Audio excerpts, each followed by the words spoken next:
우리 여러분 교재 46페이지부터 보도록 그렇게 하겠습니다. 46페이지부터 참된 기독교는 믿음의 싸움이다. 그리스도인의 전쟁은 믿음의 싸움이라는 점에서 세상의 전쟁과 전혀 다르다. 믿음의 싸움이라는 데 여러분이 각인을 하셔야겠어요. 우리 그리스도인의 전쟁은 믿음의 싸움이다. 그리스도인의 전쟁은 물리적인 힘에 달려있지 않고 또 심지어 힘싸움이 아니고요. 군사적인 무기를 사용하지 않습니다. 그리스도인의 전쟁은 누가 더 돈을 잘 버냐 그런 싸움은 더더욱 아니고, 또 그리스도인의 싸움은 누가 더 텃세를 붙잡는가 그런 싸움도 절대로 아닙니다.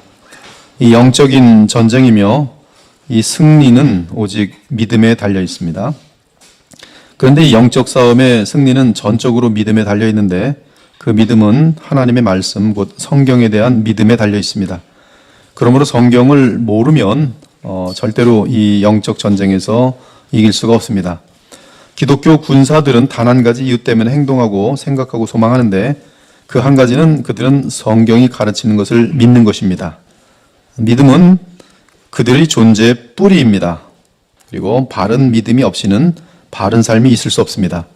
바른 믿음은 바로 성경에 대한 바른 해석, 그리고 성경의 권위에 대한 바른 믿음이라고 할 수 있겠어요. 그래서 이 믿음의 기초는 일단 말씀, 하나님 말씀에 대한 그 믿음이 기초가 되겠습니다. 그리고 그 믿음이 있어야지만이 이러한 영적인 전쟁에서 우리가 승리할 수 있습니다. 둘째는 이 성경은 우리가 너무나 잘 알다시피 주 예수 그리스도의 인격과 그분이 행하신 일을 믿도록 인도합니다.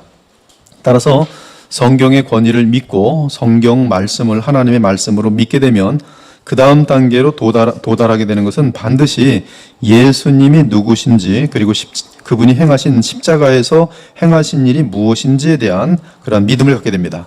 그것이 성경 전체가 가지고 있는 구조예요. 즉 주 예수 그리스도와 그가 행하신 일에 대한 특별한 믿음이 필요합니다. 이 믿음까지 가지 않는 사람이 있어요.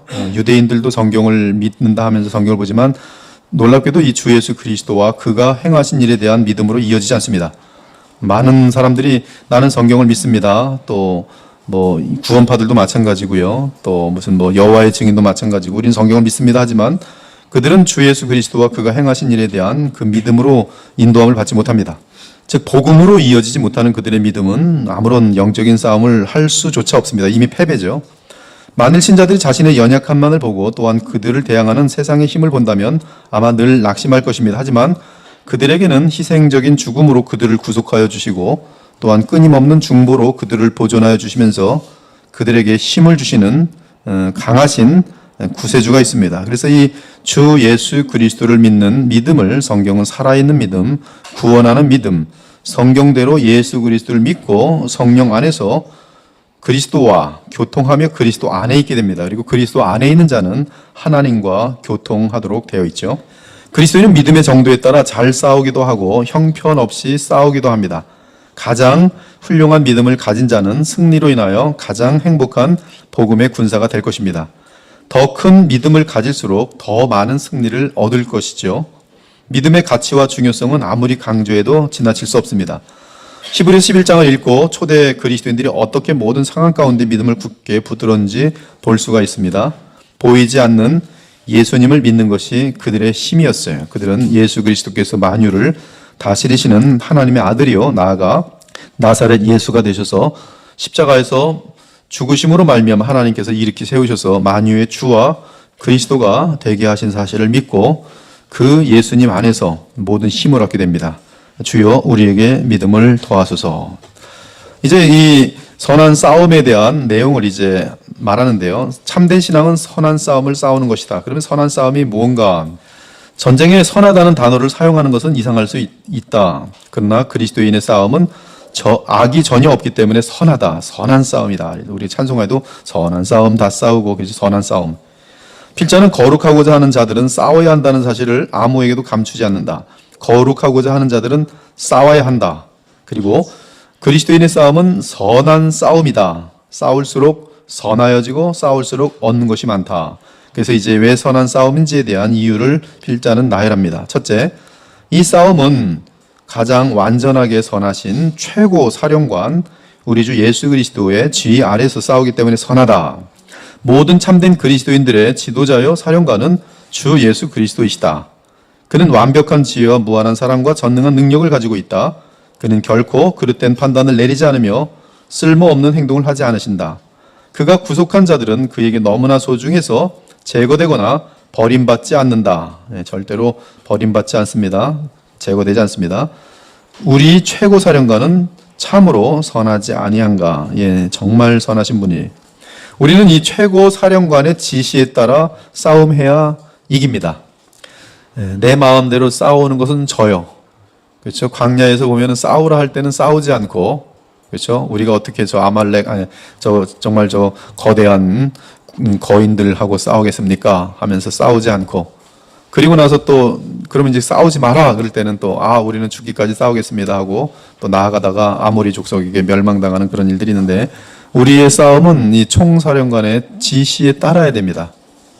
우리 멋대로 싸우면 안 돼요. 그래서 그 지시를 따르는 것이 대단히 중요하고요. 둘째는 그리스도인의 싸움은 최고의 도움으로 싸우기 때문에 선하다. 성령께서는 각 신자 안에 내주하시며 우리가 싸울 때, 도움을 요청할 때 언제든지 신자의 이 싸움을 도와주십니다. 전능하신 힘으로 도와주세요. 성부 하나님은 모든 신자를 보호하시고, 성자 하나님은 모든 신자를 위해 기도하시고, 성령 하나님은 모든 신자를 인도하고 가르치신다. 이 가장 분명한 삼겹의 도움이다. 분명히 그 도움은 선하지 않은가. 셋째는 이 싸움은 최고의 약속이 있기 때문에 선하다. 죄가 너희를 주장하지 못하리니 이는 너희가 법 아래 있지 아니하고 은혜 아래 있음이라. 평강의 하나님께서 속히 사탄을 너희 발 아래에서 상하게 하시리라. 우리 주 예수의 은혜가 너희에게 있을지어다. 너희 안에서 착한 일을 시작하신 이가 그리스도 예수의 날까지 이루실 줄을 우리는 확신하노라. 이 약속들은 선하기가 끝이 없지요. 믿음의 싸움은 전능하신 성령 안에서 100% 승리가 보장되어 있고, 또 그 승리 이후에는 언제나 또 승리의 과정 속에도 하나님의 약속이 있습니다. 그래서 근데 무엇에 대한 승리냐 이거죠. 대단히 중요하죠. 죄에 대한 승리, 마귀의 미혹에 대한 승리입니다. 그러므로 지금 이 저자가 말하는 이 싸움의 승리는 거룩함이 그 승리의 결과입니다. 승리한 자는 돈을 벌고, 승리한 자는 명예를 얻고, 승리한 자는 사회의 지위를 얻는 것이 아니라, 승리한 자는 혹시 승리 이후에 감옥에 갇힐 수 있을지라도 본인은 압니다. 무엇과 싸워 이긴 걸 알아요? 죄와 싸워 이긴 걸 알아요. 내가 마귀의 미혹에 이겼구나. 그래서 승리하기 위해서 어떤 사람은 순교합니다. 죄와 타협하기보다는 내가 차라리 죽음을 택하겠노라. 그는 죽음과 함께 영원한 승리로 들어가는 것이, 승리한 상태로 영원히 들어가니 얼마나 하나님 앞에 영광스럽습니까? 우리는 이 승리라는 것이 바로, 승리의 열매는 거룩이라는 사실, 죄와 타협하지 않은 것이 승리인 것이요, 내 양심을 속이지 않는 것이 승리인 것입니다. 그리고 그러한 자는 천국에서 영원한 영광을 갖고 있는 것이죠. 우리가 믿을 때 이러한 거룩에 대한 승리는 보장이 되어 있는 것이, 믿을 때 성령의 도우심으로 우리는 죄를 이기는, 마귀를 이기는, 그리고 세상을 이기는, 세상의 미혹들을 이기는, 육신의 정욕과 안목의 정욕을 이기는 그 승리가 보장된 것이지, 무슨 악인들과 싸우면 전쟁에서 이기고, 악인들과 싸우면 저 사람은 돈 못 벌고 내가 돈 많이 벌고 그렇게 이기는 그런 개념은 절대 아니라는 사실을 여러분들이 빨리 인식하셔야 돼요. 왜냐하면 우리의 저 깊은 사악한 이기심과 세상을 추구하는 마음은 언제나 우리도 모르게 하나님의 승리가 나를 통해서 나타나기를 원하는데, 무엇으로 그것을 입증하기를 원하냐 하면 거룩이 아니라 내가 잘 되는 거, 저 사람보다 잘 되는 거. 그래서 하나님이 나와 함께 하셨다, 형통하였다, 이렇게 믿으면 형통신학이에요, 그것이. 그래서 형통신학이 그것은 거룩과 무관합니다. 그리고 이러한 사람은 형통이 하나님의 영광을 나타낸다고 믿기 때문에 중간에 속이는 과정, 또 남을 등쳐서라도 내가 잘 돼서 하나님 영광 돌린다고 착각하기 때문에 중간에 죄와 타협하는 일들이 생기는 것이 무서운 일입니다. 이것은 하나님이 기뻐하는 것도 아니고, 그것은 세상 이생의 자랑을 위한 하나님의 이름을 걸고 자기 멋대로 싸우는 거예요. 그리고 그런 싸움을 하면서 그리스도의 이름을 함부로 불러대는 것은 전혀 비성경적인 것이죠. 네 번째로, 이 싸움은 최고의 결과를 가져올 것이기 때문에 선한 싸움이다. 그리스도의 군사는 한 사람도 잃지 않을 것이며 구원에 있어서 그렇지요. 전쟁터에서 죽는 자도 없을 것이다. 천국에 들어가는 입장에서 그런 것이죠. 모든 시자는 예외 없이 우리를 사랑하시는 이로 말미암아 넉넉히 이긴다. 무엇에 대하여? 죄와 마귀에 대하여. 복음의 근사들 중에는 아무도 천국을 놓친 자가 없을 것이다. 정확한 결론입니다. 분명히 이러한 결과는 선하지 않은가.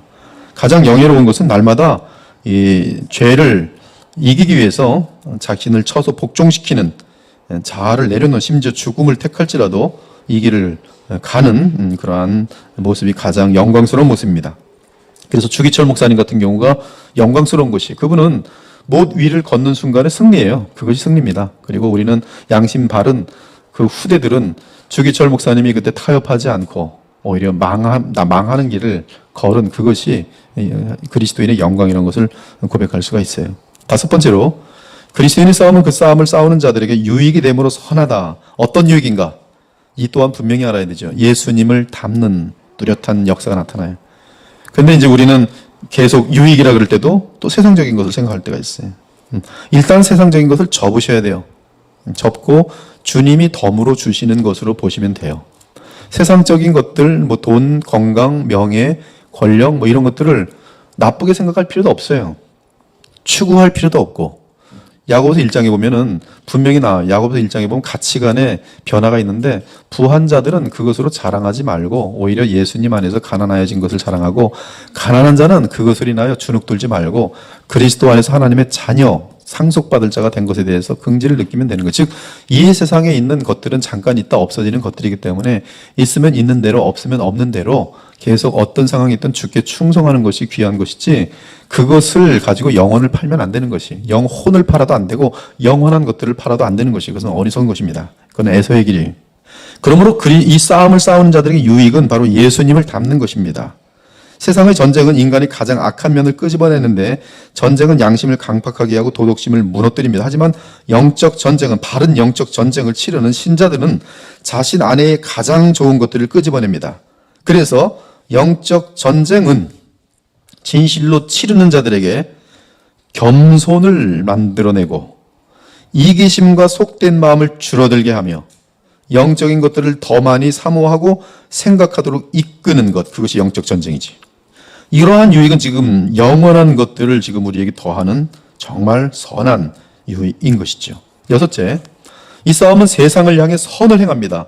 이 세상을 향해 선을 행한다는 것은 빛과 소금의 역할이에요. 즉 진리를 모르는 그들에게 진리를 알려줘서 구원 얻게 하는 것이고 또 죄와 싸워 거룩하게 하는 비결을 알려주는 것이고 또한 이 썩어져가는 세상을 향하여 우리가 방부제의 역할을 하는 그런 소금의 역할입니다. 그래서 이 세상을 향하여 선을 행하게 돼 있어요. 우리는 이 세상을 향해 선을 행하게 됩니다. 이 영적인 싸움을 싸울수록. 다른 나라들을 침략하는 전투는 그 나라들과 백성들에게 끔찍한 피해를 끼치는데 기독교 군사들은 그들이 어디에 살던 그곳에서 다른 사람들에게 복의 채널이 됩니다. 그들은 도덕 수준을 높이고 거짓을 막아요. 전에도 말씀드렸죠. 여러분이 정말 하나님을 경외하는 사람이면 여러분이 보는 데서는 사람들이 악을 함부로 못합니다. 의식돼서. 저 사람 때문에 귀찮아서 악을 행하고 싶어도 못하는 거예요. 함부로 타락을 못하게 돼 있어요. 사회에서도 어디서든지. 그래서 도덕 수준을 높이고 거짓을 막게 돼 있어요. 대신에 핍박하겠죠. 뒤로 가서 험담하겠죠. 저것들 때문에 재수 없어서 도대체 되는 일이 없네. 이런 식으로 험담하겠죠. 왜? 자기들은 막 죄악을 범하고 싶은데 저 항상 정직하고 항상 그러지 마십시오. 이렇게 말을 하는 아주 그 이상한 그런 존재들이 있으면 불편하죠. 그래서 뭐라 하지만 그들도 알아요. 양심 속에서 알아요. 저놈은 진짜 크리스찬이네. 심지어 불신자들마저 그들을 존경할 수밖에 없어요. 핍박하면서도 존경합니다. 핍박을 하는데도 속으로는 그러니 너는 진짜 신자구나. 그래서 내가 너를 골탕 먹여야겠다. 네가 그 진짜 신자를 유지하는지 안 하는지 내가 한번 테스트해봐야겠다. 이런 심보들이 그 악한 마음에 또 일어납니다. 이 싸움은 또한 싸움을 싸운 모든 자들에게 마침내 영광스러운 상을 주기 때문에 선하다. 영원한 면류관을 줍니다. 시들지 아니하는 영광의 면류관, 이것은 바로 선한 싸움에 승리한 자들에게 사령관이 주시는 영원한 상급이 되는 것이. 필자는 만일 당신이 아직 복음의 군사가 아니라면 지금 당장 군사가 되기를 당부한다. 믿음의 선한 싸움을 싸우라. 그러면 당신은 안전할 뿐만 아니라 행복할 것이다. 왜 이 세상과 세상 풍습의 노예가 되겠는가? 그리스도의 군대에는 당신을 위한 자리가 있다. 자유를 택하고 끝까지 싸우라. 우리는 사는 동안 싸움이 없이는 거룩이 있을 수 없으며 싸움이 없이는 우리가 죽을 때 영광의 관을 얻을 수 없다는 사실을 결코 잊지 마라. 히브리서 12장 4절을 여러분들이 잘 보시길 텐데요. 얼만큼 싸워야 하는가?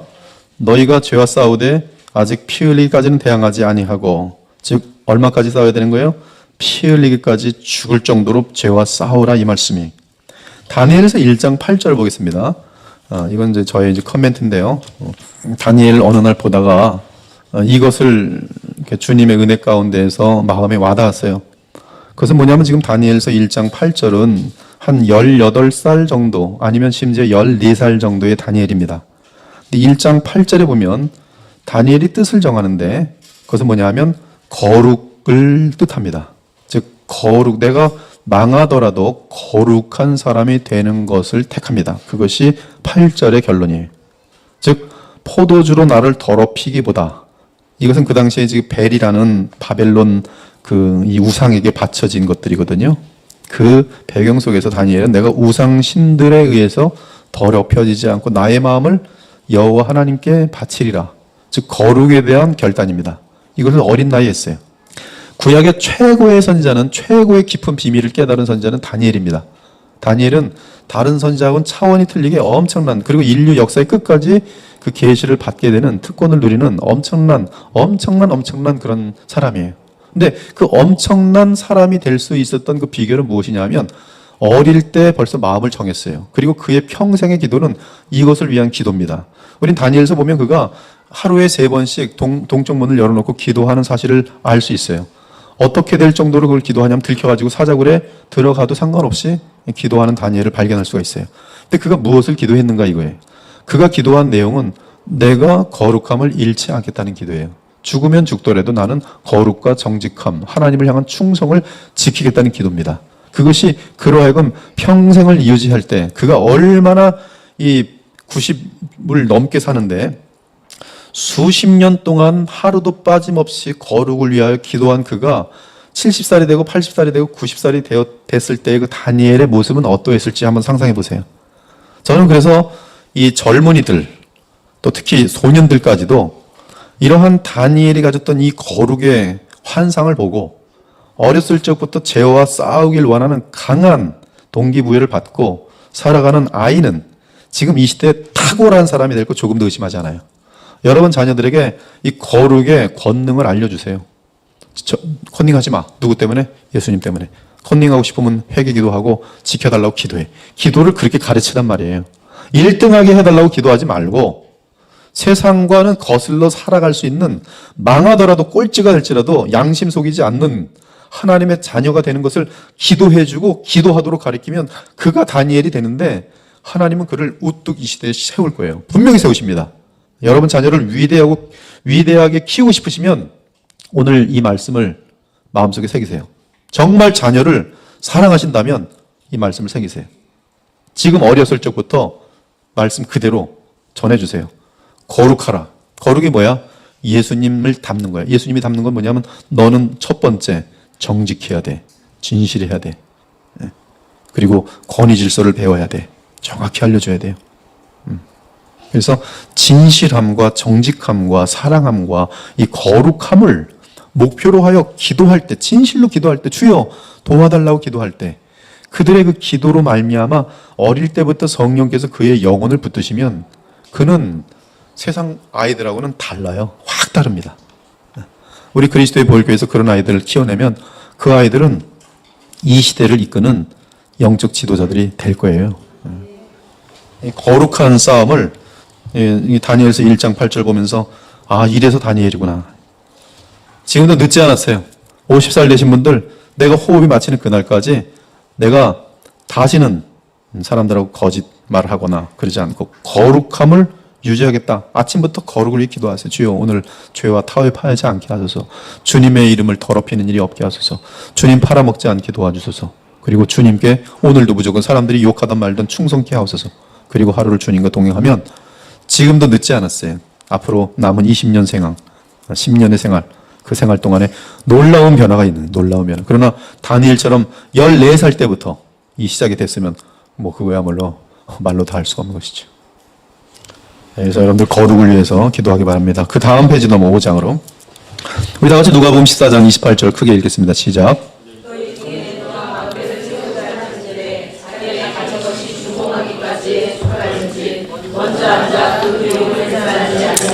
예, 거룩하기를 원하는 것은 대단히 위대한 그러한 사인입니다. 지금 이 땅의 교회는 거룩을 바라지 않아요. 거룩을 놓쳤습니다. 영혼 구원이라는 이름 가운데 사람들에게 많은 영혼을 구원하는 것이 목표가 되고 그것이 복음의 어떠한 그 끝인 줄 알고서 그저 선교사로 나가서도 한 사람에도 예수님의 이름을 믿고 영접하게 하는 것이 전부인지 알고 있는데 그들은 영접하고 나서 더 이상 영접한 다음에 뭐 해죠? 뭐 하긴 돈 많이 벌고 세상에 성공해야지. 그럼 그들은 영접한 후에 인진 수단과 방법을 동원하지 않고 수단과 방법을 다 동원해서 부자가 되는 것이 하나님의 영광인 줄 알아요. 학교에서 1등하는 게 하나님의 영광인 줄 알고 컨닝을 해서라도 1등하는 것이 하나님의 영광인 줄 알고 그렇게 배우는 거예요. 근데 그게 다 망쳐놓는 겁니다. 그것은 그리고 사실 예수님께서 오셨을 때 그들이 구원 받는지 못 받는지도 알 수도 없어요. 왜냐하면 예수님이 이용 대상인지 참으로 예수님이 그들의 주요 삶의 목표인지는 이런 데서는 지금 판가름이 나지 않거든요. 예수님을 믿는 이유가 목적인가? 돈 벌기 위해서요. 구원파에서 나오는 얘기, 사회에서 잘 되기 위해서요. 구원파입니다. 예수님을 믿는 목적이 무엇입니까? 예수님처럼 닮아가며 거룩하여지기 위해서. 이 답이 정확히 나와야 돼요. 그것을 위해서 예수님께서 보혈을 흘리셨어요. 그래서 거룩을 원하는 것은 사실은 엄청나게 중요한 구원받은 자의 사인입니다. 우리는 우리 마음에 그러한 바람을 넣어주신 하나님께 감사해야 할 것이다. 동시에 우리는 그리스도인이라는 신분이 실제로 어떻게 우리의 삶에 영향을 미치는지 심각하게 생각해 보아야 한다. 영생에 이르는 그리스도의 길은 큰 위로가 있는 길이지만 영광의 관을 얻기 전에 십자가를 지나야 하는 좁은 길이기도 하다. 십자가를 지나는데 무엇을 위한 십자가인가? 순종하려면 십자가를 져야 돼요. 거룩하려면 십자가를 져야 됩니다. 사랑할 수 없는 사랑을 사랑하려면 십자가를 져야 돼요. 그러므로 거룩함을 이루려면 십자가의 고난과 인내와 억울함을 믿음으로 감당하는 그러한 훈련들이 치러져야지만이 이 길로 갈 수가 있어요. 1. 필자는 참된 그리스도인이 되려면 어떤 대가를 치러야 하는지를 알려주려고 한다. 필자는 영혼 구원을 위해 어떤 대가를 치러야 하는지를 논하려는 것이 아니라 영혼 구원은 오직 하나님의 아들의 생명과 보혈의 지불됨으로 지옥으로부터 구함을 받게 되는, 구원을 받게 되는 그러한 역사입니다. 가장 중요한 것이. 그래서 이 부분도 분명히 우리가 복음을 전할 때 1차적으로 선포되어야 되는 것이 맞습니다. 그러나 거기서 멈춰지면 안 된다는 것이. 필자는 신자들이 그리스도를 섬기는 삶을 위해 무엇을 포기해야 하는지를 상고해 보고자 한다. 단지 이름뿐인 그리스도인이 되고자 한다면 아무런 희생이 필요 없다. 주일에 교회에 나가고 주중에는 대충 도덕적으로 사는 것은 값싸고 쉬운 기독교이다. 이 기준에 의하면 지금 상당히 많은 대부분의 신자들이 값싸고 쉬운 기독교 생활을 하고 있겠죠? 그러한 신앙생활에는 자기 부인도 없고 자기 희생도 없고 하지만 참된 그리스도인이 되려면 치러야 할 대가가 있다. 먼저 극복해야 할 원수들이 있고 싸워야 할 전투가 있으며 치러야 할 희생이 있고 거절해야 할 유혹이 있어요. 유혹을 이기지 못하고서는 어찌 거룩하여질 수 있겠습니까? 그러므로 우리는 주를 섬기려면, 바르게 섬기려면, 그리고 주님이 우리를 향하여 원하시는 그 목적들을 이루려면 어떤 비용이 드는지 계산해 보는 것이 중요하다. 첫째, 자기 의를 버려야 한다. 우리 인간들은 이 자존심이라는 게 자기 의와 많이 관련되어 있습니다. 내 자신에 대해 선하다고 여기던 우리의 모든 긍지와 교만을 버려야 한다. 기도할 때는 주여 이 죄인입니다. 몇 번 말했어요? 그런 옆에 있는 친구가 넌 죄인이야 그러면 화를 내요. 난 너보다 낫다 이러면 그러면서. 죄인이 아닌 거죠. 너랑 비교할 땐 난 아니다. 하나님 앞에서는 내가 죄인이라 하지만. 근데 그러한 의식도 잘못된 것이. 나는 그냥 그저 하나님 앞에 죄인이고 정말 죄인인 거예요. 우리는 오직 한 분 곧 예수 그리스도의 선함과 공로에 의해서만 구원을 받는다. 그가 없이는 우리의 도덕, 우리의 기도, 우리의 성경 연구, 예배 참석 등 이 모든 것이 아무런 도움이 되지 않는다. 우리가 내 안에 대해, 내 자신에 대해 알아야 할 것은 그저 무한히 무력한 죄로 똘똘 뭉친 가련한 죄인이라는 사실이. 이게 지금 성화를 말하는, 지금 거룩을 말하는 자들에게 있어서 가장 중요한 것은 이제 앞으로 나오겠지만 칭의입니다. 칭의에 서 있지 않은 거룩은 그건 비복음이에요. 굉장히 많은 율법주의자들이 복음을 원수로 여기게 되고 복음에서 벗어나는 율법주의자들이 칭의를 놓칩니다. 그 유명한 김세윤이라는 학자도 칭의를 놓치고 그리고 엉뚱한 소리를 했어요. 그래서 전 세계 기독교를 흔들어 버렸습니다. 특히 한국 출신이기 때문에. 그분은 한때 한국에 나온 세계적인 신학자라는 명칭까지 들었던 사람이, 그렇지만 그 말 한마디에 그는 그냥 땅바닥에 떨어집니다. 인간의 의로 구원받을 수 있을 가능성을 열어놓는 것은 그것은 있을 수 없는 것이, 그리고 인간의 어떤 의에 의해서 또 버림을 받을 수 있을 가능성을 열어놓는 것 역시 마찬가지로 그것은 복음의 능력과 예수 그리스도의 무한한 기도의 은혜를 알지 못하는 것이. 히브리서를 보면 그리스도께서 우리를 위하여 기도하시느니라 하리. 그것에 의해서 여러분이 오늘도 이 자리에 앉아 있어요. 로마서 8장에 보면 성령께서 우리를 위해 기도하시고 중보자 영원한 대제사장이 자신의 영원한 희생양을, 자신의 몸이죠, 그것을 근거로 해서 우리를 위하여 기도하세요. 가룟 유다를 향해서는 예수님이 기도했다라는 흔적이 없습니다. 그는 원래부터 가짜요, 예수님은 그에게 너는 나지 아니하였으면 좋았을 뻔했다라는 가짜 신자입니다. 그런데 베드로를 향해서는 그가 죄를 범죄하기 전에, 저주하면서 예수님을 부인하기 전에 내가 너를 위하여 간구하였으나 에리데스, 사단이 너를 밀가부르타려고 청구하였으나 내가 너를 위하여 간구하였으니 너는 회복된 후에 나의 양들을 치고 먹이고 키우라. 베드로가 어떻게 해서 그 죄악의 자리에서 다시 회복되고 하나님 나라를 위해 쓰임받는가? 바로 누구 때문에? 예수님의 기도 때문에. 여러분이 버림받지 않는 이유는 내 의지력이 세서 저놈은 안 돌아오는데 난 돌아왔으니까, 이건 지금 인간의 의가 다시 나오는 거예요. 저놈은 못했고 나는 똑똑해서 했다는 거예요. 저놈은 안 믿었고 나는 믿었기 때문에, 지금 나는 믿었기 때문에, 뭐 지금 그 크레딧이 누구에게 갑니까? 나는 믿었기 때문에. 이건 지금 알미니언이에요. 그것이 아니라 내가 오늘도 주님을 믿게 된 것은 나는 원래 주님이 잡아주지 않았으면 지금 벌써 지옥 바닥에 떨어져 있거나 예수님을 저버렸을 존재인데, 주님이 나를 위해 기도하심으로 말미암아 하나님의 섭리와 역사 가운데 성령의 역사가 함께 하셔서 오늘도 이 자리에 와서 다시 돌아와서 앉아있는 거예요. 하나님의 은혜. 그러나 저버린 자들은, 가룟 유다처럼 저버린 자들은, 그들은 이 세계가 보이지 않아요. 은혜의 세계가. 자기네들이 스스로 하나님을 저버린 것이기 때문에, 복음을 저버린 것이기 때문에 멸망하는 거예요. 이것을 잘못 아는 자들은 신자가 중간에 낙오되올 수 있다. 신자는 깨어 있어야 된다. 뭘 깨어 있어요? 인간이 뭐 얼마나 깨어 있다고, 깨어서 뭐 붙들고 있으면 뭐 안 떨어집니까? 이게 잘못된 것이 하나님의 은혜. 그리고 우리는 은혜를 붙들 뿐이고 그 은혜를 붙드는 힘조차도 하나님의 사랑인 사실, 그분이 우리를 놓지 않았기 때문에 지금도 주님을 붙들고 있을 뿐이지. 그래서 이 자기 의를 버려야 됩니다. 이 자기 의라는 것은 소위 기독교 내에서 복음을 허무는 정말 위험한 그런 이단적인 그런 세력들인 것이.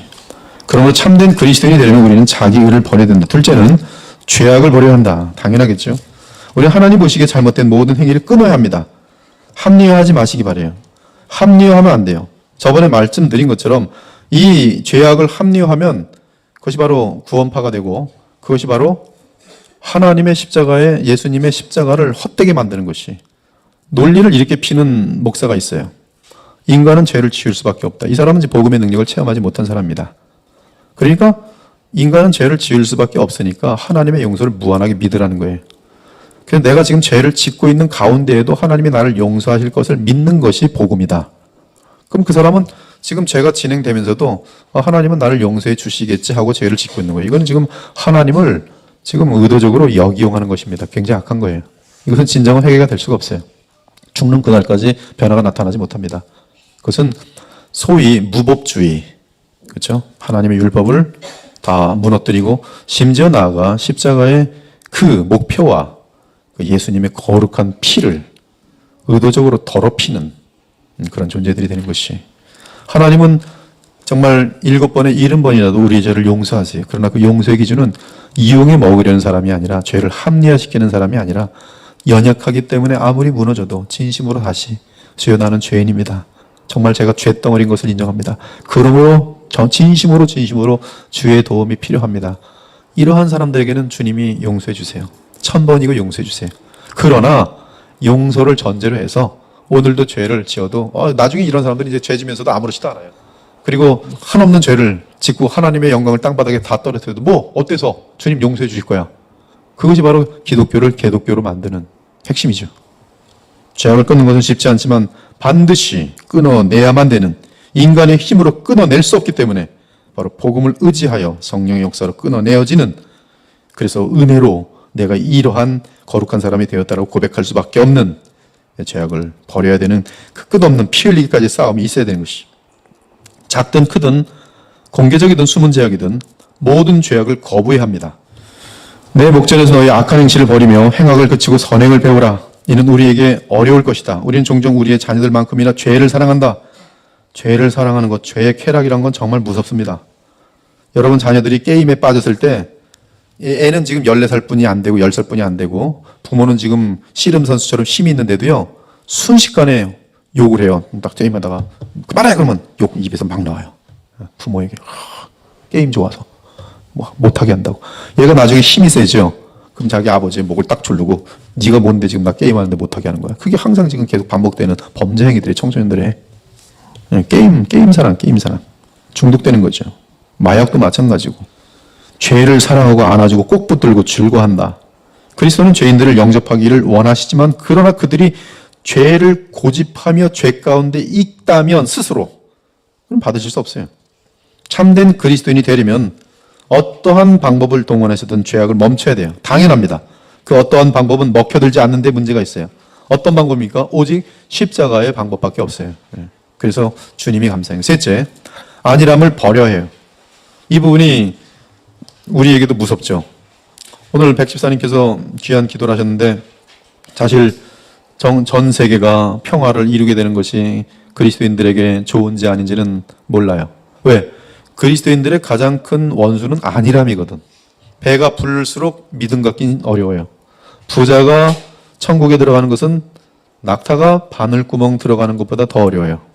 그것은 뭐냐면 내가 사람들에게 알려지고 아쉬울 게 없고 배도 좀 부르고 뭐 나한테 집도 있고 뭐 그냥 모든 것이 그냥 잘 하면 죄라는 것은 기회가 더 많아지고 여러분 수많은 사람들이 그 배고파서 죄질 기회가 없어요. 바빠가지고.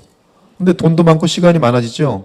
그러면 죄 지을 기회는 훨씬 많아집니다. 안일함이. 다윗도 얼마나 하나님의 영으로 충만한 사람입니까? 근데 요압 장군 내보내고 원래는 다윗이 항상 전장에 나갔어요. 그러나 요압 장군 딱 내보내고 오랜만에 쉬는 거예요. 쉬니까 참 좋다. 그래서 이제 옥상에서 이렇게 어슬렁거리다가 우리아의 아내 밧세바가 목욕하는 장면을 또 보는 거예요. 학자들은 우연히 봤다고 생각하지 않아요. 어떤 기간이 지나면서 안일함 속에 빠지더니 이제 밤마다 이렇게 보는 거예요. 그래서 여자들도 목욕하는 모습이 여기서는 보이네. 그 다음날도 보고 그 다음날도 보다가 가장 눈에 띄는 아름다운 여인과 함께 그게 보이면서 갑자기 음욕이 생기고 범죄하게 되는 거예요. 근데 끊질 못해요. 덫이 딱 걸리니까 자기의 충신 우리하고 대화하는 거 보면 되게 웃겨요. 너 집에 가 좀 자라. 우리 아닙니다. 저는 충성하겠습니다. 술 먹이고 집에 가서 오늘 자라 제발 좀. 아닙니다. 갔었어? 안 갔어요. 왜 안 가는 거야 도대체? 대화 보면 너무 웃겨요. 하나는 지금 자기를 합리화시키기 위해서 죄를 숨기려고 우리아를 술 먹이고 제발 아내에게 가라 막 뭐 미는 다윗하고 우리아는 순수한 마음으로 다윗을 향한 충성을 끝까지 보이는 거야. 저는 아내보다도 우리 주인 되시는 왕이신 다윗을 향하여 내가 어떻게 나의 동료들이 지금 전장터에서 죽어가고 있는데 어찌 제가 아내와 함께 좋은 시간을 가지겠습니까? 그랬더니 다윗이 골치 밤새도록 알아야 편지를 씁니다. 요압 장군에게 야 얘를 전장 앞에다가 탁 내밀고 쑥 빠져. 요압 장군이 읽어요. 다윗 너 걸려들었다. 넌 평생 내 손아귀에 있구나. 꼼짝 못하면. 그리고 우리아는 앞에서 적군 앞에 활 쏘는 거리에 들어가게 하고 싹 빠져버리니까 활을 맞아 죽어요. 얼마나 무서운 죄입니까? 그래서 지금 다윗이 로마서 4장 같은 데서 얘기하는 거예요. 근데도 용서하시는 하나님의 용서는 무엇으로만 가능한가? 바로 그의 아들 예수 그리스도의 죽으심만으로 가능하는 사실을 알고 아들로 인하여 죄가 가리움을 받는 자는 복이 있나니. 즉 뭘 느끼는 거예요? 나는 지금 지옥에 합당한 존재를 느끼는 거예요. 다윗도. 나는 정말 나쁘고 철면치 같고 그리고 자기도 놀라는 거예요. 내 속에 이러한 죄악이라는 것이 숨어 있다가 기회가 타서 자신의 본체를 드러냈는데 평생 거룩한 삶을 살아왔던 다윗이지만 잠시 안일한 그 기간에 이 무서운 죄악으로 떨어지는데 죄라는 것은 장사가 없습니다. 장사가 없어요. 나는 이 정도로 연단됐으니까 죄를 안 지을 거야. 이 가벼운 죄 정도야 그동안 난 연단됐으니까 괜찮을 거야 하는 순간에 그 사람은 떨어지는 거예요. 쑥 떨어져요. 그리고 그 떨어지는 것이 신속하게 회개되지 않으면 어디까지 갈지는 몰라요. 안일함은 무섭습니다. 신자인 우리가 언제 안일함을 이제 가져야 되냐면 죽은 다음. 그때까지는 긴장을 풀어서는 안 돼요. 긴장을 풀 때 항상 죄를 짓습니다. 휴가 가서 죄져요. 휴가 가서. 오랜만에 휴가 가자. 야, 신난다. 휴가까지 왔는데 또 이제 아무도 보는 곳이 없는, 아무도 안 보는 거죠. 목사님도 안 보이고 오랜만에.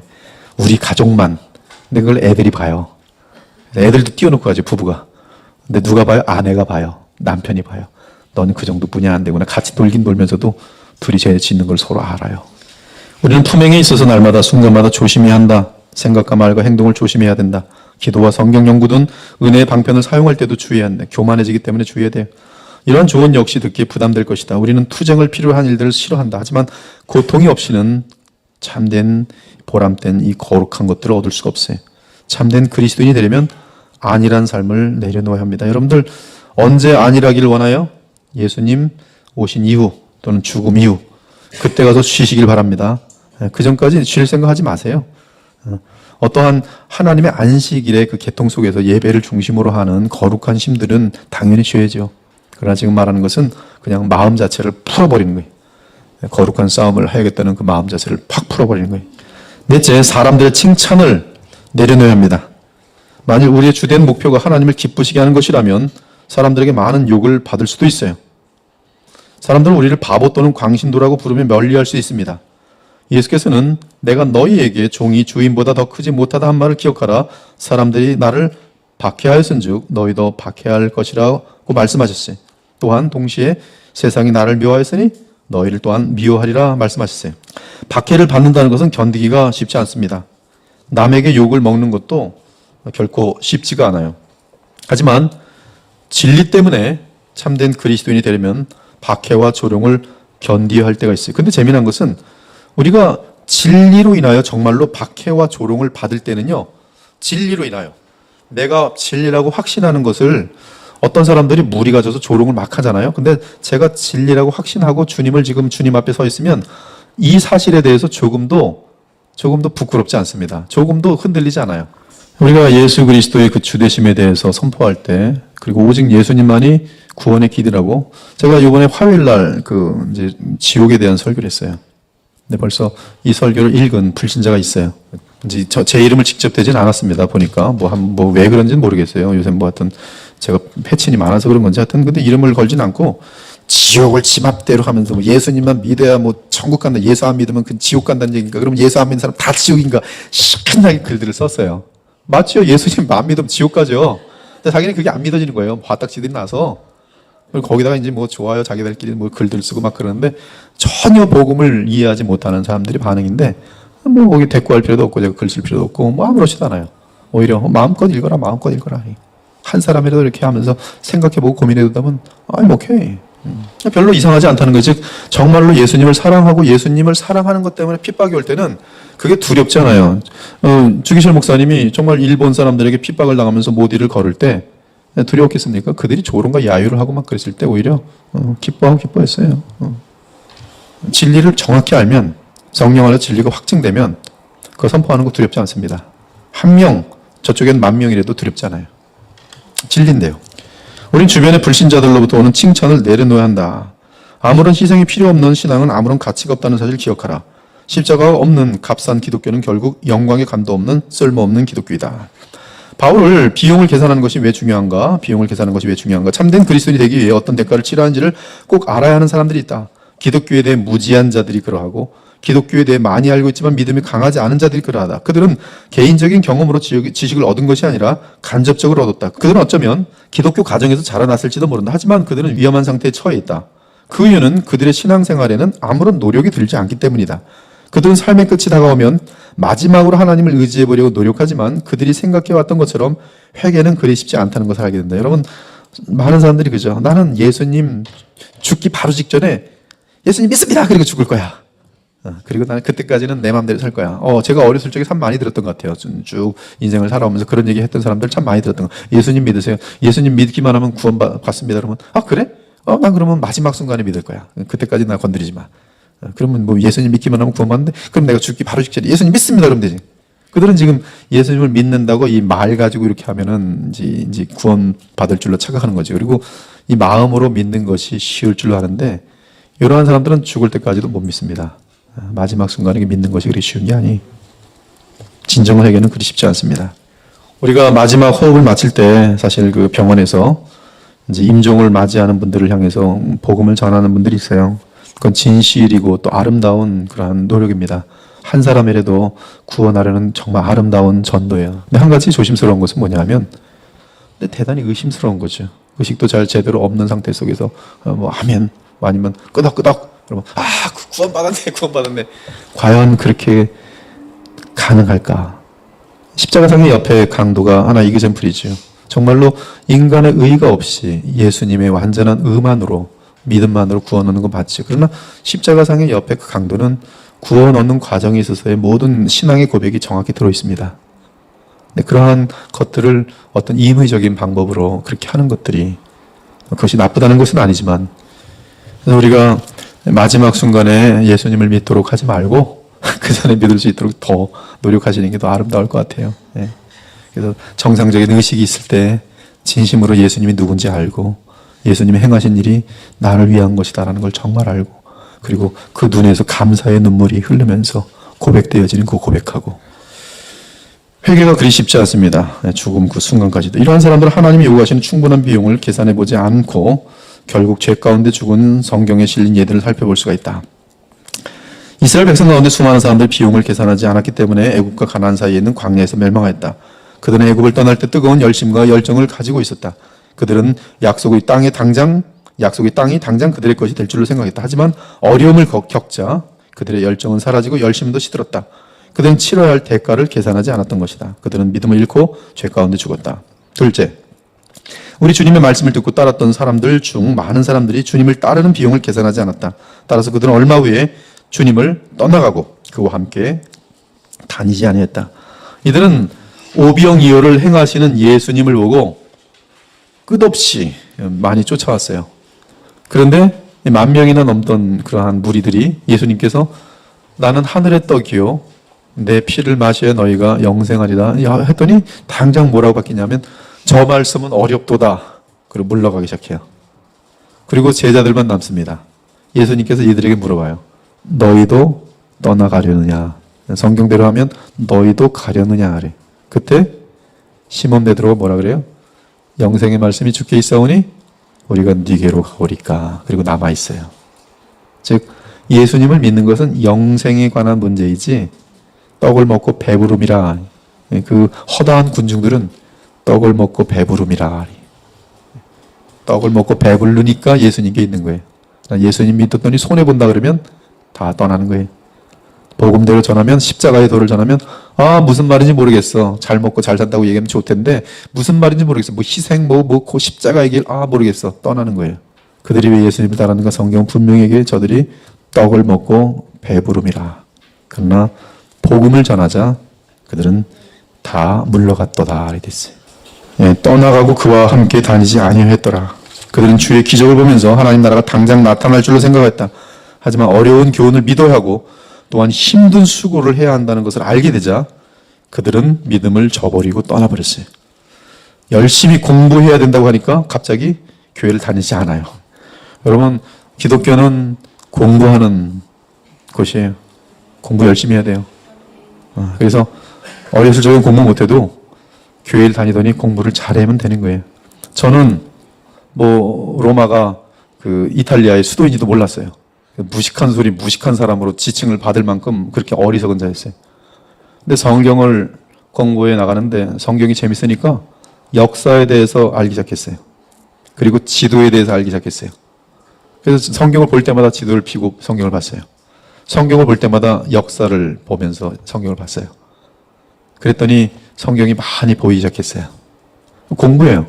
지금은 로마 이런 나라들에 대한 내용들이 참 재밌어요. 또 역사가 재밌어요. 제가 알기로는 어렸을 적에 공부를 못했어도 성경을 공부하기 시작하는 사람들은 굉장히 박식해지고 또 공부는 습관이기 때문에요. 이게 와닿기 시작하는 거예요. 심지어 아이들에게도 영어를 하고 싶으면 성경으로 영어를 보게 하세요. 그럼 성경의 재미가 들리면요, 영어가 자동적으로 늘어요. 저도 젊었을 적에는 또 영어 공부를 해야 된다는 부담이 되게 컸어요. 근데 계속적으로 이 성경을 리딩하는 것하고 읽는 것을 이제 하게 되면서 영어가 이제 부쩍부쩍 늘게 됐어요. 그래서 라이팅은 잘 못하고 스피킹은 잘 못했지만 계속적으로 이제 이 리딩하고 따라서 또 하고 또 성경을 많이 영어로 읽다 보니까 영어가 늘더라고요. 그래서 이 기독교는 공부해야 돼요. 여러분 공부해요. 네, 공부해야 돼요. 나는 공부 못해요. 아니에요. 공부 시작하세요. 재밌습니다. 네. 저도 분명히 말했지만 지리 빵점, 역사 빵점이었다니까요. 그러나 공부하니까 되더라고요. 셋째, 헤롯 왕은 비용을 계산하지 않았기 때문에 그의 과거의 죄로 들어가 그의 영혼을 망하게 했다. 그는 세례 요한의 말을 들을 때 즐겁게 들었다. 헤롯이 세례 요한을 불러다가 아주 즐겁게 들었어요. 즉 그는 그의 말에 관심이 있었다. 그는 심지어 세례 요한을 거룩한 사람으로 여기고 귀하게 되어 있다. 하지만 그의 믿음은 정욕을 다스릴 수 없었고 그의 손님들의 비난을 감당할 수 없었어요. 그래서 결국은 원하지도 않은데 살롬의 춤에 속아가지고 세례 요한의 목을 쟁반에 받아다가 주게 되는 그런 악한 헤롯 왕을 보게 됩니다. 그는 요한이 가르친 거룩한 교훈대로 사는데 드는 비용을 계산하지 않았던 것이. 대만은 비용을 계산하지 않음으로써 바울을 배신하였어요. 이렇게 힘든 길일 줄 내가 몰랐어 하면서 중간에 때려치고 데살로니가로 도망가 버립니다. 그래서 바울은 대만은 이 세상을 사랑하여 나를 버렸다라고 기록하고 있어요. 분명히 대만은 바울의 동역자로 합류했을 때 그 비용을 계산하지 않았어요. 우리 그리스도의 보혈교회 온 사람들은 이 계산을 해야 돼요. 이 교회 다니려면 공부해야 되는구나. 그리고 거룩함을 목표로 삼아야 되는구나. 분명히 시간이 지나면서 차이가 날 겁니다. 그것이 목적이 아니고 자기 영광이 목적인 사람들은 처지게 될 거고 아무래도 물러나게 될 거예요. 그러나 예수님을 닮는 것이 진짜 목적이고 그리고 하나님을 알아가는 것이 기쁨일 때는 이 교회에 잘 맞는 그런 성도가 될 것이 비용이 된다는 것이죠. 다섯째, 강력한 설교를 들은 많은 사람들이 비용을 계산하지 않으므로 나중에 변한다. 그들은 마음이 들뜬 상태에서 어떤 잘 알지 못하는 영적인 경험을 했다고 주장하지만 그 감격이 사라지면 신자들의 공동체에서 멀어진다. 그들은 비용을 계산하지 않았다. 여러분, 날마다의 평범한 삶을 예수 그리스도를 닮는 그런 날로 꾸준히 살아가는 것, 그것이 가장 중요합니다. 한 발자국씩 앞으로 나가는 것이 대단히 이 신앙에서는 가장 중요한 핵심이에요. 그 어린이들, 1살부터 8살까지 있었나? 거기서 2번의 설교를 할 기회가 있었어요. 갔더니 사람 한 사람 앉을 자리에 한 4명씩 앉아 있더라고요. 한 80명이 넘어간 아이들이 자주하고 이렇게 하는데 얘네들한테 무슨 설교를 할까 정말 고민 많이 했습니다. 한 3일, 4일 동안 도대체 대책이 안 서는 거예요.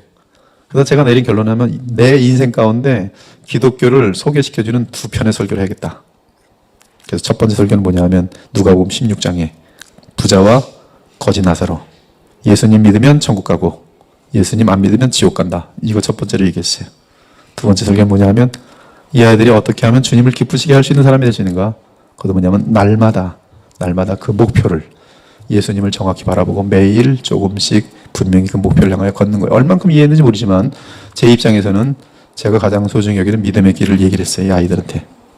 지금도 마찬가지입니다. 인생을 돌아볼 때요. 믿음이 부쩍 크고 그리스도를 온전히 닮은 사람의 특징은 단 한 가지입니다. 오늘이라는 날에 성실한 사람이에요. 그러나 무슨 믿음 체험을 하였느네, 뭘 했느네, 어디 가서 뭘 경험을 했었네. 이 사람들은 맨날 그 얘기뿐이 못하지 영적으로 성장돼 있잖아요. 성경도 몰라요. 매일 날마다. 그래서 하나님의 말씀은 만납니다. 만나. 오늘 먹어야 할 양식이 있어요. 오늘 먹어야 돼요. 밥은 안 굶잖아요. 아무리 바빠도 밥 먹잖아요. 3끼 다 굶지는 않잖아요. 정 급한 사람 한 끼 정도 굶지만 3끼 굶는 사람 없잖아요. 즉 적어도 하루에 2끼는 먹잖아요. 아무리 바빠도. 근데 성경은 안 그러잖아요. 바쁘면 다 제끼고 심지어 일주일 동안 성경 한 번 보지 않다가 주일날에 돼서야 이렇게 들고 오는 분들 많잖아요. 어떻게 잘못된 거죠. 오늘 매일 그래서 날마다 하나님 앞에 내가 해야 할 분량을 감당하는 것. 기도도 마찬가지. 이 경제적인 사람들은요, 기도하다가 어떤 생각이 드는지 아세요? 내가 왜 기도를 이렇게 매일 하지? 똑같은 기도를.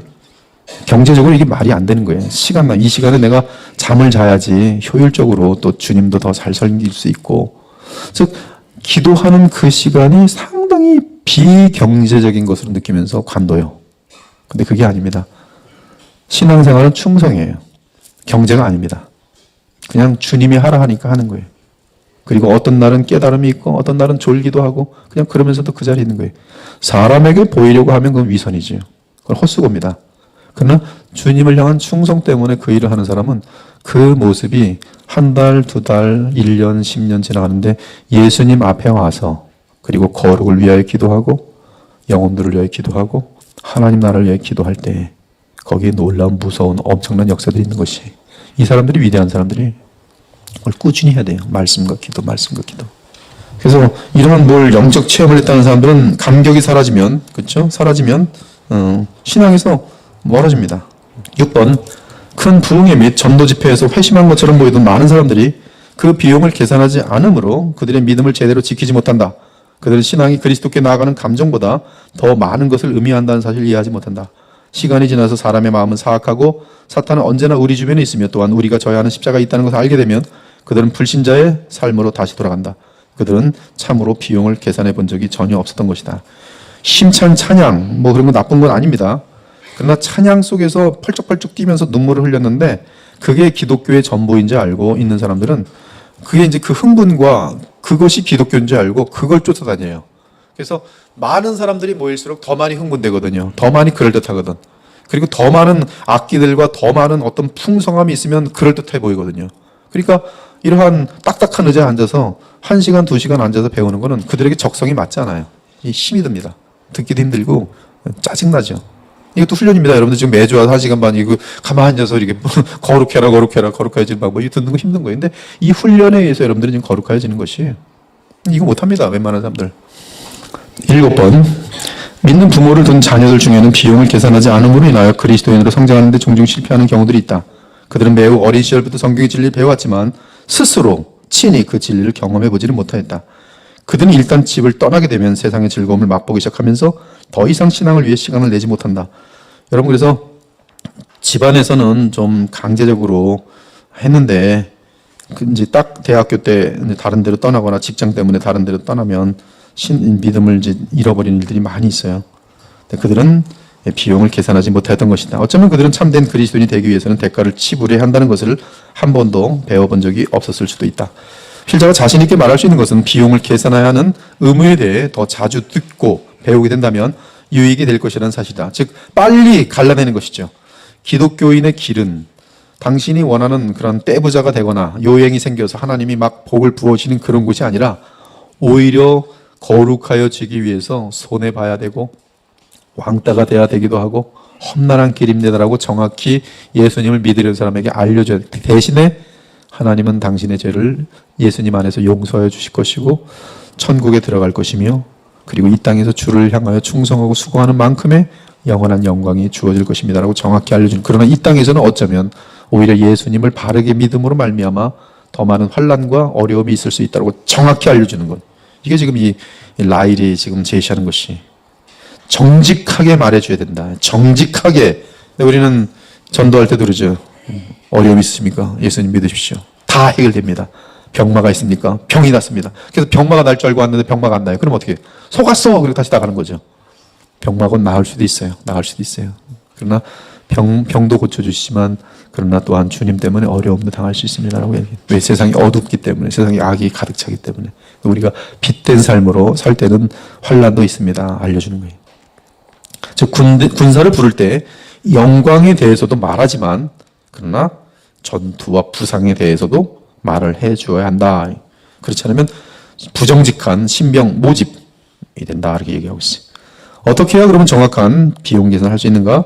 그리스도인이 되기 위해 치러야 할 비용을 바르게 계산한다면 우리가 두렵게 할 것은 아무것도 없다. 믿음이 강하다면 어떤 대가라도 치를 수 있기 때문이다. 각오하는 것이죠. 노아와 모세와 바울과 같은 성경 인물들을 연구해보면 하나님에 대한 강한 믿음이 없이는 주께서 요구하시는 희생을 감당할 수 없다는 사실을 깨닫게 된다.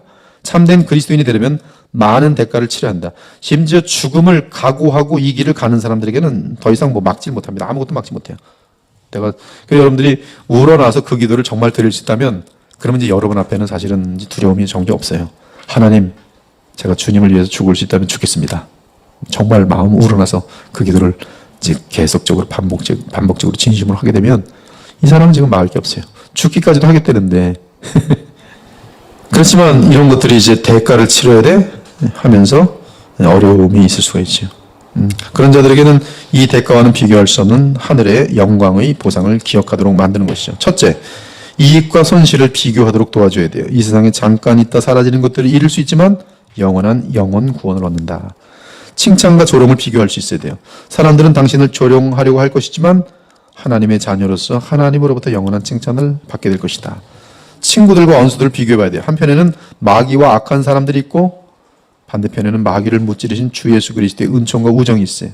이 생과 내 생을 비교해. 지금은 갈등과 시련이 있을 수 있어도 그 기간은 고작 몇 년밖에 되지 않아요. 하지만 내 생에서는 죄와 갈등과 시련도 없는 무궁한 천국의 삶이 있어요.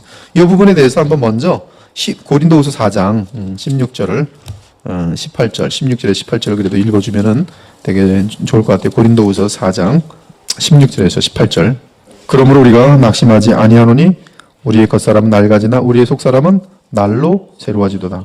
우리가 잠시 받는 환난에 경한 것이 지극히 크고 영원한 영광에 중한 것을 우리에게 이루게 함이니. 비교가 안 되죠. 하나는 잠깐 가벼운, 하나는 지극히 크고 영원한.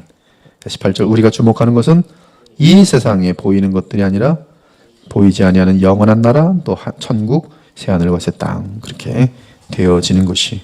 5번 죄의 쾌락과 하나님을 섬기는 복을 비교하라. 이 세상의 즐거움은 우리에게 참된 만족을 줄 수 없다. 또한 잠깐 빛을 내고 곧바로 사라진다. 세상의 즐거움은 거의 대부분이 상황에 의존한다. 즉 무엇이 있어야지만 즐거운 거죠. 그러나 하나님의 복은 환경을 초월한 그런 영원하며 그리고 이 땅의 상황에 의존하지 않아요. 여기에 대해서는 히브리서 11장 보면은 24절부터 26절을 보도록 할게요. 모세에 대한 내용인데요. 24절부터 26절. 믿음으로 모세는 장성하여 바로의 공주의 아들이라 칭함받기를 거절하고 도리어 히브리서 11장 24절부터 믿음으로 모세는 장성하여 바로의 공주의 아들이라 칭함받기를 거절하고 도리어 하나님의 백성과 함께 고난받기를 잠시 죄악의 낙을 누리는 것보다 더 좋아하고 그리스도를 위하여 받는 수모를 애굽의 모든 보화보다 더 큰 재물로 여겼으니 이는 상주심을 바라봄이라. 비교할 수가 없죠. 여러분 이 세상의 쾌락을 추구하면 영원한 것들을 잃는 거예요. 그러나 죄의 쾌락들을 잘라내기 시작하면 다시 우리가 영원한 복을 바라볼 수가 있어요. 그리스도인이 겪게 되는 어려움과 불경건한 자들을 위해 마련된 고통을 비교하고 분석해보라.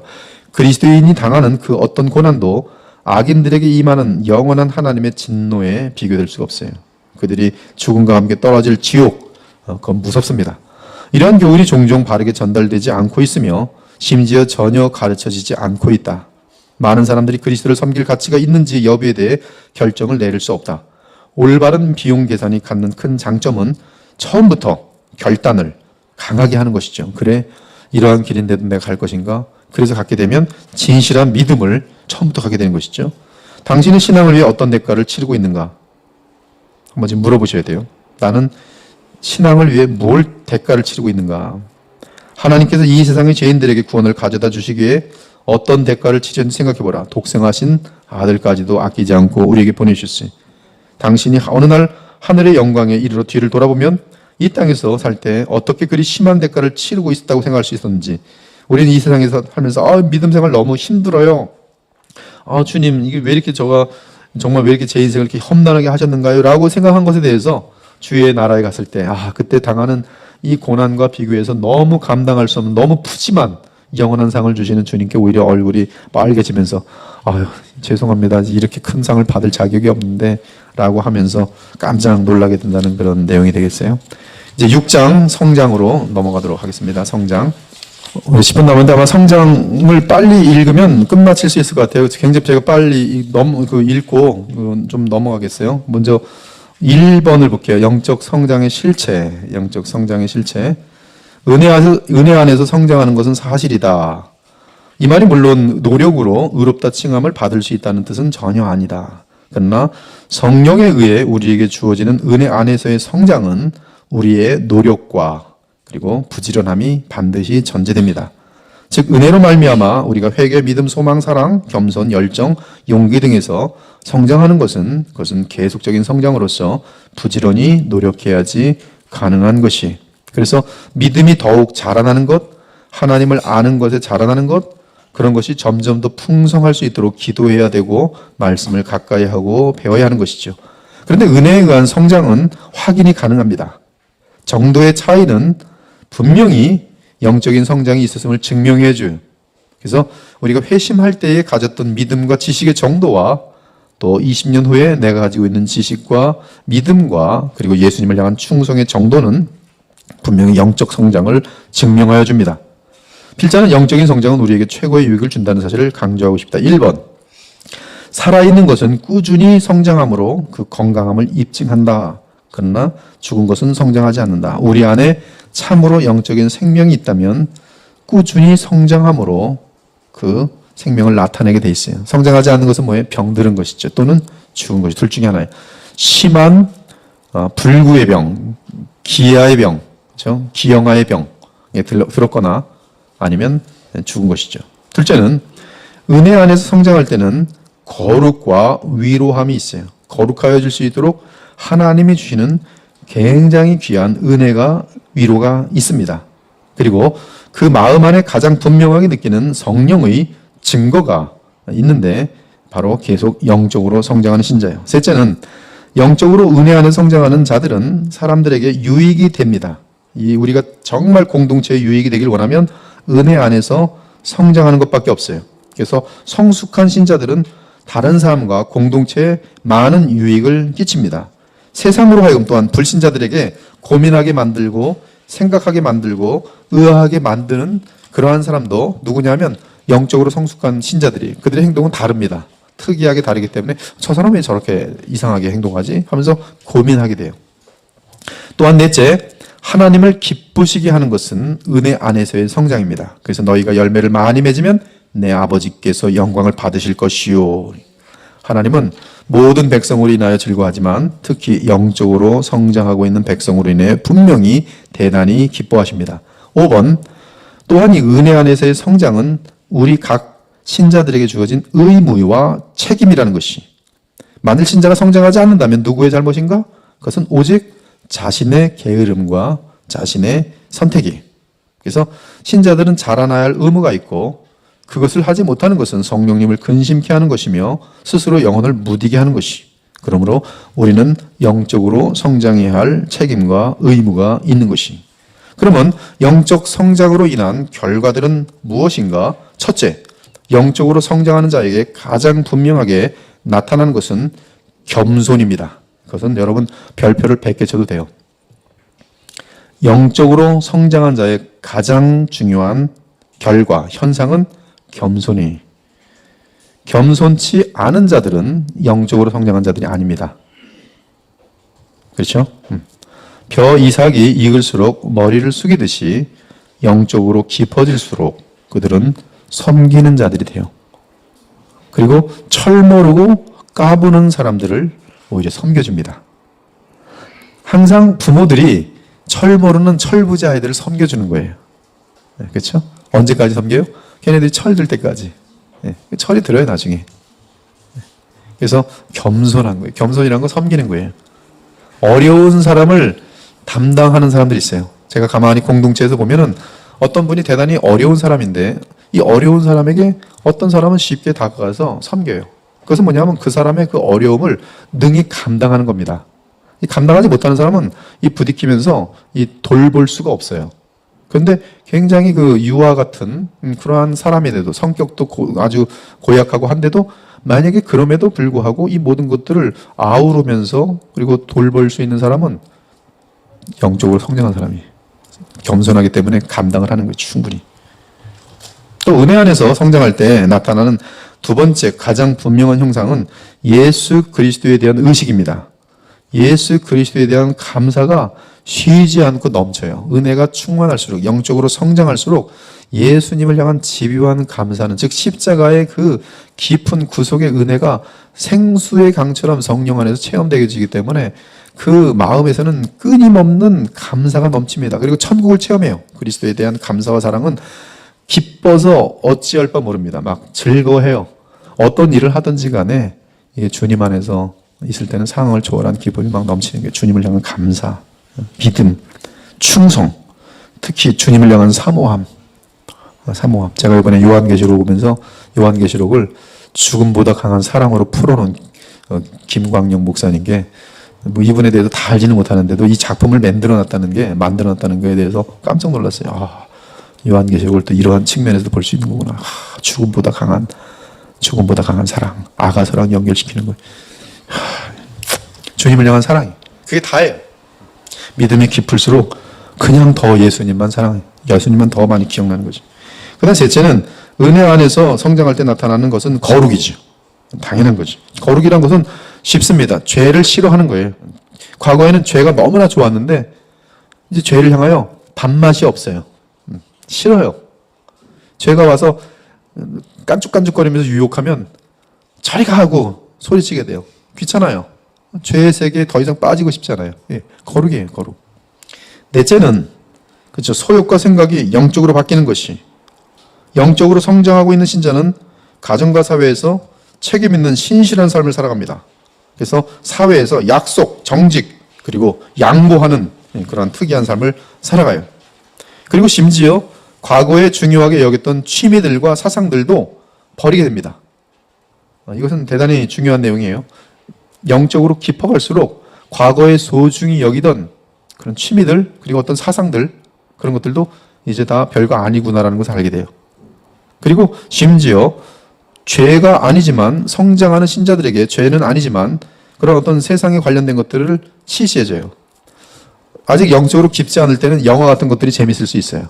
그래서 주기적으로 영화를 보면서 이거 뭐 건전한 영화를 보니까 좋지 하면서 그냥 그걸 취미생활처럼 하는 수도 있는데, 저 같은 경우는 제가 제 개인으로 볼 때는 그런 것들도 시시해져요.